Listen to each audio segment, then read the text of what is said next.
Hello everyone, welcome back to another chapter of social studies. We are on chapter number 3, the parliamentary system. आज हम इसके बारे में पढ़ेंगे.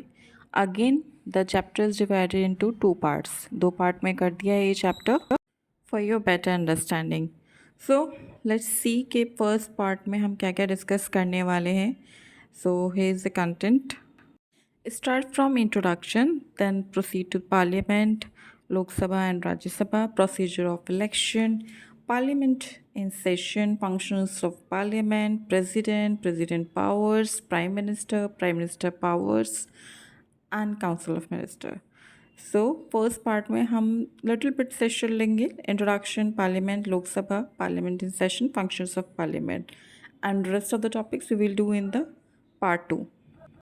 सो इंडिया में जब भी न्यू लॉ बनता है तो फर्स्ट ऑफ ऑल फ्रेम करता है उसको लेजिस्लेचर, जो पार्लियामेंट होता है. सो जो आप पिक्चर देख रहे हो ये ओल्ड पार्लियामेंट है, ऑफ कोर्स आप सबने देखा ही होगा. एंड जो नेक्स्ट पिक्चर है वो है हमारे न्यू पार्लियामेंट के picture. Now you have to do the comment below कि ये न्यू पार्लियामेंट कहाँ है. ओके. नेक्स्ट, एग्जीक्यूटिव उस लॉ को इम्प्लीमेंट करता है. इम्प्लीमेंट मीन्स कि वो यूज़ करने लायक है या नहीं. देन जुडिशरी, कोर्ट, उसको इंटरप्रेट करता है. इट मीन्स कोई किसी टाइप का डिस्प्यूट हो जाता है तो उस लॉ के ज़रिए वो उसको सॉल्व करता है. So this is all about parliament. ना क्वेश्चन अब ये आता है कि पार्लियामेंट्री सिस्टम को चूज़ क्यों करना पड़ा, क्यों ऑप्ट किया. तो first of all reason Britishers से है, क्योंकि ब्रिटिशर आए, उन्होंने इंडिया को अपनी कॉलोनी बना लिया. तो ऑफ कोर्स इंडिया के पीपल काफ़ी इन्फ्लुएंस्ड हो गए थे उनकी पार्लियामेंट्री सिस्टम से.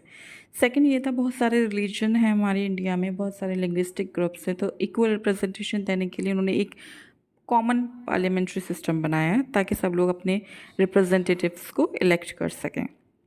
थर्ड वन, इससे पार्लियामेंट्री सिस्टम से क्या होता है, डिक्टेटरशिप के चांसेस कम हो जाते हैं क्योंकि लोग अपने रिप्रेजेंटेटिव्स को वोट देते हैं, जो कि है right to vote. So these are the reasons why they opting parliamentary system. Now moving to parliament. So parliament में टू हाउसेस होते हैं as you know, Lok Sabha and the Rajya Sabha. ये दोनों हाउस मिलकर एक यूनियन लेजिस्लेचर बनाते हैं. एक साइड पे आपको लोकसभा दिख रहा होगा, एक साइड पे राज्यसभा. दोनों के फंक्शंस अलग होते हैं, दोनों के हेड अलग होते हैं, दोनों के मेंबर्स अलग होते हैं. सो फर्स्ट हम डिस्कस करते हैं लोकसभा के बारे में, इसके कॉम्पोजिशन के बारे में. So Lok Sabha not more than having 552 members, जिसमें से 530 स्टेट्स की तरफ से होते हैं एंड 20 यूनियन टेरिटरीज की तरफ से, and rest of the 2 president nominate करता है फ्रॉम एंग्लो इंडियन कम्युनिटी से. एलिजिबिलिटी के लिए इसमें of course citizen of India होना चाहिए, 25 ईयर्स ऑफ एज होने चाहिए, and they will be disqualified the members if उसकी कोई गवर्नमेंट जॉब है या वो गवर्नमेंट ऑफिस में काम करता है. अगर उसको साइकोलॉजिकल कुछ प्रॉब्लम है देन ऑल्सो डिस्क्वालीफाइड. एंड अगर उसके पास किसी और देश की सिटीजनशिप है देन. इसकी टर्म की बात करें तो ये 5 ईयर्स के लिए बनाई जाती है लोकसभा. उसके बाद दोबारा इलेक्शंस होते हैं और ये किसी भी टाइम डिज़ोल्व हो सकती है, किसी भी टाइम एक्सटेंड हो सकती है through president. President is having a power to do both the things. ना उसके इलेक्शन प्रोसीजर देख लेते हैं. जनरल इलेक्शंस होते हैं हर 5 साल में. जो भी 18 साल से ऊपर है वो अपना राइट टू वोट यूज़ करके वोट देते हैं अपने रिप्रेजेंटेटिव्स को.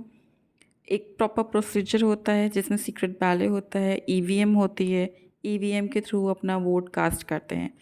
दो तरह के वोटिंग सिस्टम होते हैं, first past the post simple priority, जिसके पास हाईएस्ट रैंक आएगी he will be the winner.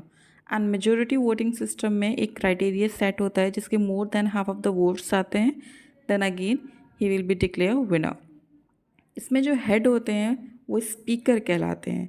So speaker of the Lok Sabha जो इलेक्ट होता है वो होता है मेंबर्स ऑफ पार्लियामेंट के ज़रिए. इसमें लोग इलेक्ट नहीं करते, इसमें मेंबर्स ऑफ पार्लियामेंट इलेक्ट करते हैं स्पीकर को. जो हमारे first speaker of the Lok Sabha थे वो थे जीवी मावलंकर, जिनको हम दादा साहेब के नाम से भी जानते हैं इनको हम, और दादा साहेब फाल्के अवार्ड भी दिया जाता है काफ़ी सेलिब्रिटीज़ को. सो लोकसभा की फर्स्ट स्पीकर थे. Now you have to do comment कि हमारे करंट लोकसभा के स्पीकर कौन है. ओके. ना मूव टू राज्यसभा. राज्यसभा को अपर हाउस भी कहा जाता है और काउंसिल ऑफ मिनिस्टर्स भी कहा जाता है. क्यों, आगे बढ़ते हैं. कंपोजिशन इसका देख लेते हैं। 250 मेंबर्स होते हैं, इसमें से 238 जो मेंबर्स होते हैं राज्यसभा के, वो रिप्रेजेंट करते हैं अपने स्टेट्स को और यूटीज़ को। एमएलए जो होते हैं मेंबर ऑफ लेजिस्लेटिव असेंबलीज, जो अपने इलेक्ट करते हैं राज्यसभा को। इसके जो हेड होते हैं वो वाइस प्रेसिडेंट होते हैं, चेयरमैन भी कहा जाता है ना, प्रोसीडिंग ऑफिसर भी कहा जाता है, और हेड कह लीजिए, वो वाइस प्रेसिडेंट ही होते हैं। Now also do the comment कि वाइस प्रेसिडेंट अभी हमारे करंटली कौन चल रहे हैं। एलिजिबिलिटी सेम है जो राज्यसभा में थी, सिटीज़न ऑफ इंडिया, बट यहाँ थोड़ा सा एज है, वहाँ 25 ईयर्स थी, यहाँ 30 ईयर्स होनी चाहिए। एंड डिस्क्वालिफिकेशन इज सेम, अगर कोई गवर्नमेंट जॉब है या गवर्नमेंट ऑफिस है, साइकोलॉजिकल प्रॉब्लम है या कोई और सिटीजनशिप है, then the member should be disqualified. अगर इसकी टर्म की बात करें तो ये 6 ईयर्स के लिए होती है राज्यसभा, जिसके 1/3 मेंबर्स हर 2 साल बाद रिटायर्ड होते हैं, फिर दोबारा फ्रेश इलेक्शंस होते हैं। ये एक परमानेंट बॉडी है, कोई इसको डिसॉल्व नहीं कर सकता, कोई इसको एक्सटेंड नहीं कर सकता। अब पार्लियामेंट की बात कर लेते हैं, जो उसके अंदर सेशंस होते हैं। उसमें क्या होता है, उसमें दोनों हाउसेस मिलते हैं, लोकसभा और राज्यसभा। इसमें सेशन होता है हर साल में 2 बार, इट मीन्स 6 महीने में एक बार सेशन ज़रूर होता है पार्लियामेंट में। पार्लियामेंट में जब ये सेशन होता है तो इसमें प्रेसिडेंट को पावर होती है कि या तो वो डिसकंटिन्यू कर सकता है मीटिंग को, या डिसॉल्व कर सकता है हाउस को, या फिर डिसॉल्व कर सकता है लोकसभा या फिर हाउस ऑफ द पीपल को with the consultation of prime minister. President चाहे तो किसी भी हाउस के मेंबर्स को ऑर्डर दे सकते हैं, सम्मन कर सकते हैं, और इस मीटिंग में 1/10 ऑफ द टोटल मेंबर्स को प्रेजेंट होना होता है। So this is all about parliament in sessions. Now in the moving to what are the functions of the parliament. Basically हम पार्लियामेंट के 4 फंक्शंस होते हैं: introduction of new laws, financial control, control over executive organ of information. So इसको एक एक करके देख लेते हैं क्या है इन फंक्शंस में। First discuss the introduction of new laws. So इसमें क्या है, जो न्यू लॉज आते हैं वो सबसे पहले बिल के फॉर्म में आते हैं। ये बिल बेसिकली 4 तरह के होते हैं, बट आपकी बुक में 3 हैं। सो हम पहले तीनों को डिस्कस कर लेते हैं वन बाय वन। फर्स्ट आता है मनी बिल। मनी बिल जो रिलेटेड होता है वो सारा टैक्स रेगुलेशन, पेमेंट और विड्रॉल और बजट, इट मीन्स पूरा जो पैसे का बिल होता है, ये पैसे से रिलेटेड जो भी न्यू लॉज बनते हैं वो मनी बिल में आते हैं। नेक्स्ट ऑर्डिनरी बिल होता है। ऑर्डिनरी मीन्स वो पैसों वाली चीज़ सारी छोड़ दीजिए, जो भी ऑर्डिनरी लॉ बनते हैं वो ऑर्डिनरी बिल के ज़रिए बनते हैं। नेक्स्ट कॉन्स्टिट्यूशनल अमेंडमेंट बिल्स, इसमें इंट्रोड्यूस होते हैं या तो लोकसभा में या फिर राज्यसभा में, क्योंकि ये सारे रिलेटेड होते हैं कॉन्स्टिट्यूशन से। जो भी न्यू लॉज बनेंगे कॉन्स्टिट्यूशन से रिलेटेड, वो इस बिल के ज़रिए बनेंगे। नेक्स्ट हमारा आता है फाइनेंशियल कंट्रोल। किस पर? गवर्नमेंट एक्सपेंडिचर्स पर। उसमें क्या करता है पार्लियामेंट, अगर किसी को रेज़ करना है रेवेन्यू, उसमें पार्लियामेंट हेल्प करेगा। अगर मनी हम दे रहे हैं पार्लियामेंट के ज़रिए, तो पार्लियामेंट को पता होना चाहिए कि ये मनी कहाँ स्पेंड हो रही है, वो कोई ऑथराइज पर्पज़ है या फिर ऐसे ही बर्बाद हो रही है। मनी स्पेंड जो हो रही है इस पूरे साल में, वो कहाँ कहाँ हुई है, ट्रांसपोर्ट पर, एजुकेशन पर, एम्प्लॉयमेंट पर, वो सब फाइनेंशियल कंट्रोल पार्लियामेंट करता है। इस फंक्शन के ज़रिए पार्लियामेंट ये भी कंट्रोल रखती है कि जो उनका फ़ंड है, कंसोलिडेटेड फंड या ग्रांट्स है या कंटिजेंसी फ़ंड है, उसमें प्रॉपर जो अमाउंट दिया जा रहा है लोगों को, वो प्रॉपरली यूज़ हो रहा है या नहीं। और वो बजट के थ्रू भी ये नज़र रखते हैं कि जो गवर्नमेंट की इनकम है वो डिटेल में बताएंगे दोनों हाउस, राज्यसभा और लोकसभा, कि ये हमारी इनकम है और ये हमने ये पैसा लिया है गवर्नमेंट से और हम ये जगह यूज़ कर रहे हैं, जैसे एजुकेशन हो गया, कंस्ट्रक्शन हो गया, एक्सपेंडिचर हो गया, ट्रांसपोर्ट हो गया। सो ये सारा फाइनेंशियल कंट्रोल पार्लियामेंट रखता है गवर्नमेंट की इनकम के ऊपर और गवर्नमेंट के एक्सपेंडिचर के ऊपर। बजट जो पेश करते हैं वो हमारे फाइनेंस मिनिस्टर पेश करते हैं प्रेसिडेंट के सामने और पार्लियामेंट के सामने।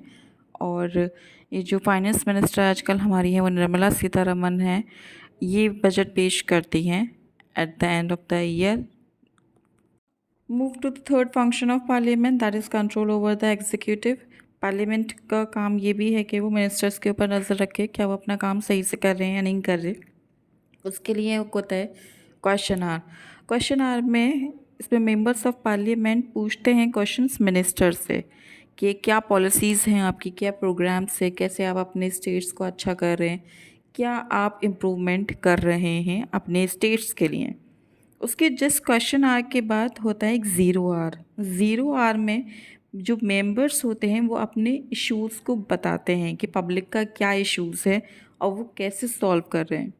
अगर मेंबर्स सेटिस्फाइड नहीं होते तो वो लोकसभा के थ्रू, लोकसभा जो होता है वो एक वोट ऑफ नो कॉन्फिडेंस पास करता है।